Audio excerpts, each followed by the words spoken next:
Hi everyone, welcome back to Project Happy Home. For those of you who are new here, I'm Tanya, a doctor, lawyer turned homeschool mom of 3 kids ages 10, 7, and 5. If you're interested in videos about secular homeschooling, raising a child with ADHD, and living a more essentialist lifestyle, you have come to the right place, so be sure to hit that subscribe button down below. In today's video, I'll be giving you a quick flip through of the Bear Grylls Survival Camp Ultimate All-Terrain Training Manual book. This book was sent to me in exchange for my honest review by Timberdoodle.com, which I will link in the description box down below. I love Timberdoodle.com for how they curate different homeschooling and learning products and come up with like really good suggestions per grade level.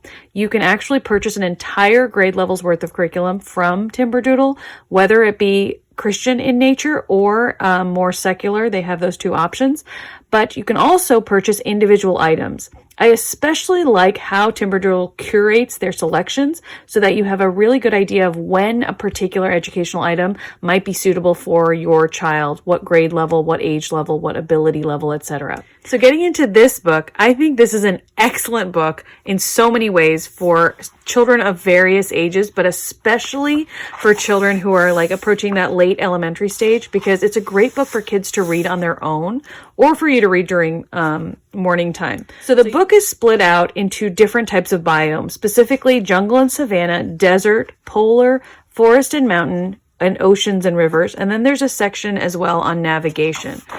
As you enter the book, you have a letter to you written by Bear Grylls talking about how awesome it is to be an explorer.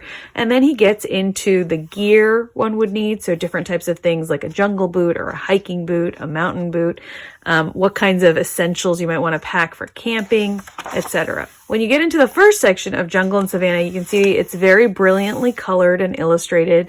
And every section, every biome section starts with an explorer's quest. So it talks about different things that are like super interesting about that particular biome. For example, here it talks about how Victorian explorers were obsessed with tracing the course of the world's longest river, the Nile, or monster snakes. It also talks about the tribes that still live in the jungle areas, and then big game that's in Africa, the lost city of the Inca here. And then it goes into describing the actual biome. So the different layers, for example, of a rainforest, you know, the emergent layer, the canopy, the understory, and so on and so forth.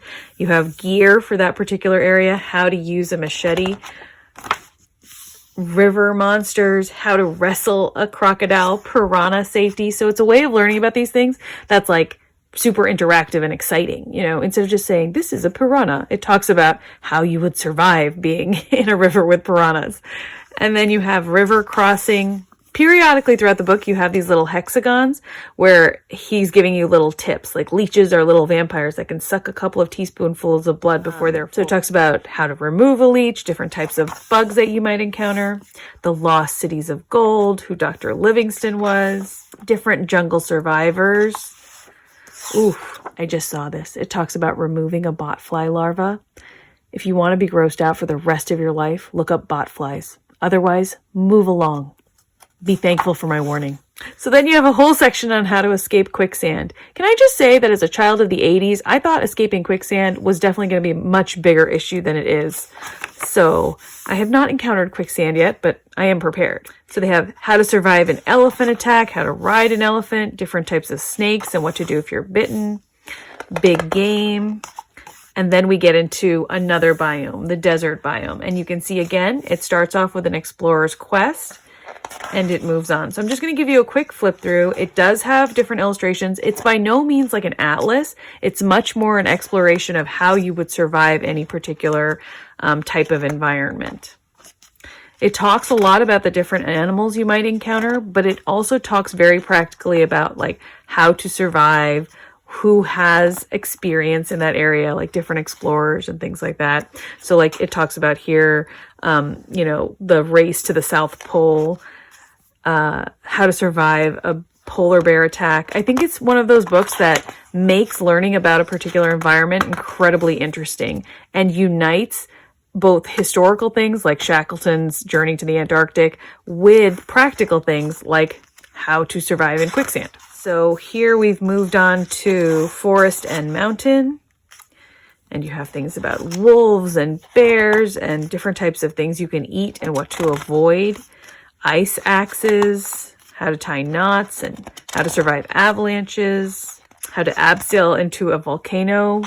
And then you get into oceans and rivers. So it talks about treasure hunting, talks about different types of boats and a timeline here of different types of explorers' boats. That's cool. Ocean dangers, lost at sea, so survival trips if you're lost at sea. Desert island survival.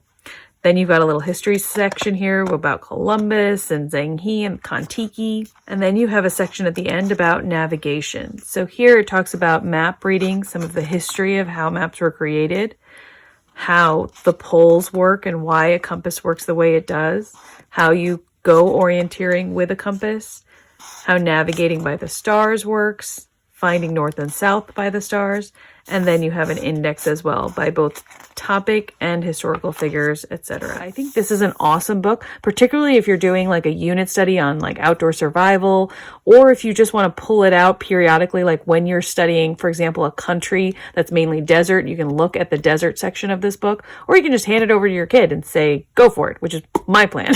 So my son will devour this book, I'm sure. He's very excited to see it. He's already like on his hands on it and flipped through it, but I had to borrow it back from him so that I could make this video. I really do think this is a great book, particularly for older elementary and middle school kids. I would say that that's the perfect wheelhouse for this book. If you're interested in exploring this book or any of Timberdoodle's other offerings, be sure to check out my link in the description box down below. It is not an affiliate link of any kind. I'm just really happy that Timberdoodle kindly sent me this for my review, because I really think their site is so well curated and so well organized and is a great resource for any homeschooler, whether you decide to buy their curriculum package or not. So again, that link is in the description box down below. As always, you guys, I really do value your time. Thank you so much for spending some of it with me, and I wish you the very best as we're all progressing through this coronavirus quarantine period.